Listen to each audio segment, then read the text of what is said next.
Welcome everybody to this edition of Attention Talk Video. I'm your host, Attention Coach Jeff Copper, with Kirsten Milliken, my sidekick on Attention Talk Radio. Kirsten, welcome to the show. Good morning. I was going to kick you while I was standing here, but I didn't think that'd be very nice. That's not playful. It's not playful at all. So lead us off. Standing this close kind of is. So lead us off. We got a little quote we want to start things off with. So in every job that must be done, there is an element of fun. And that was a Mary Poppins quote. She's a wise woman. She was a very wise woman.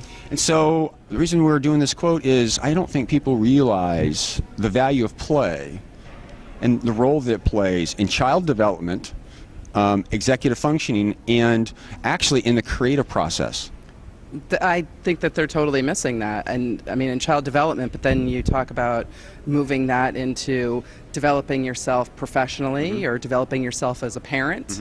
So play continues to play a role in our development and our just being. Yep.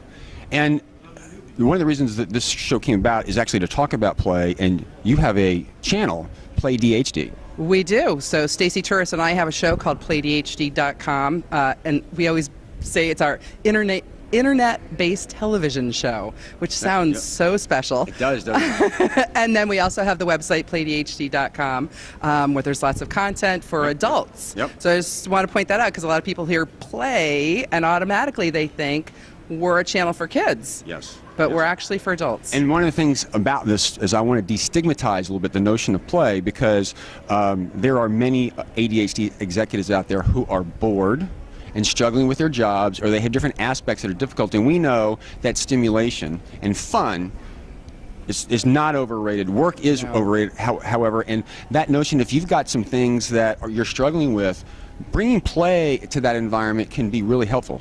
It can be. So, I mean, most people hopefully have gone into whatever profession they're in because they were passionate and excited about it.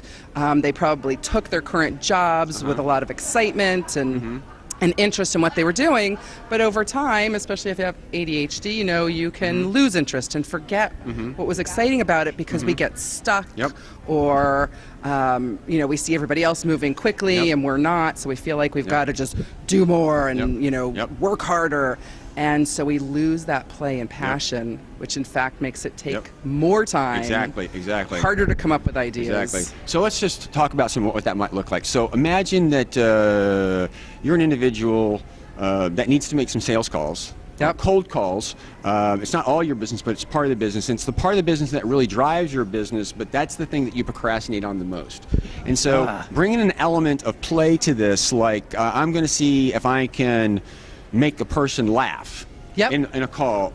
It would be an example of your goal is to make the cold call, but for the play and fun part is you're going to try to get the person to laugh in that process and be just kind of clever and kind of creative to do that. That would be a way where you can be playful and make what would be an ordinary, difficult thing at least a little bit more fun so you wouldn't procrastinate. Yeah, there are lots of ideas. That was a great example. So there are lots of ideas for things like that. You can make it a competition with a coworker.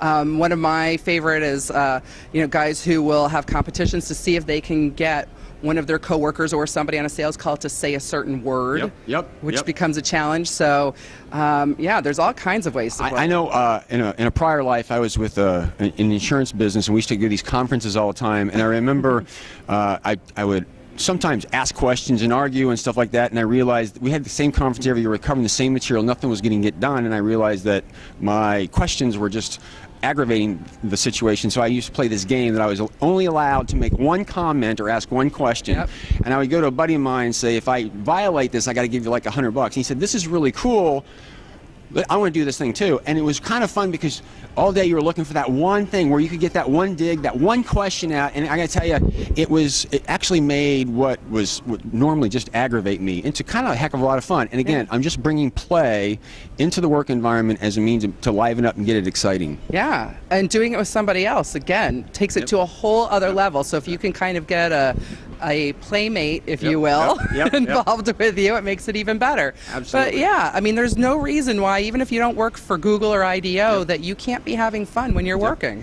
The only other thing that I want to really highlight too is the role playing is involved in creativity. And I had heard years ago that if you worked at 3M, that you were supposed to spend 10% of your time I call it playing.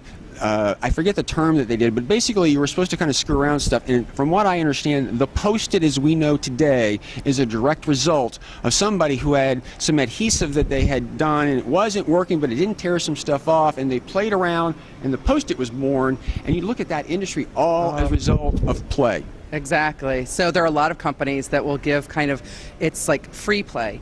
You can do nothing wrong. We're not going to ding you for this. If you make a mistake, there's no wrong ideas. And out of that are coming these fantastic things, because failure is not possible at that time. And that really is what play is. Absolutely.